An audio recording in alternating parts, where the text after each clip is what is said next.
السلام عليكم ورحمة الله وبركاته.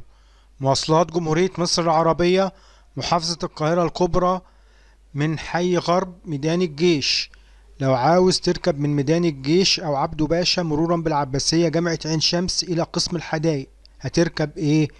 يوجد أتوبيس 803 91 وثلاث سبعات. 803 ميدان الجيش، بيعدي على ميدان الجيش عبده باشا العباسية، جامعة عين شمس، وبعدين بيخش على قسم الحدائق.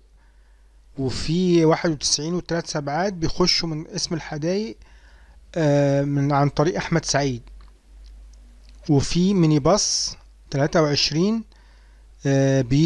بيعدي على ميدان الجيش وعبده باشا والعباسية وجامعة عين شمس، وبرضه بيخش على قسم الحدائق. الأتوبيس ب6:30، والميكروباص والميني باص ب7:30.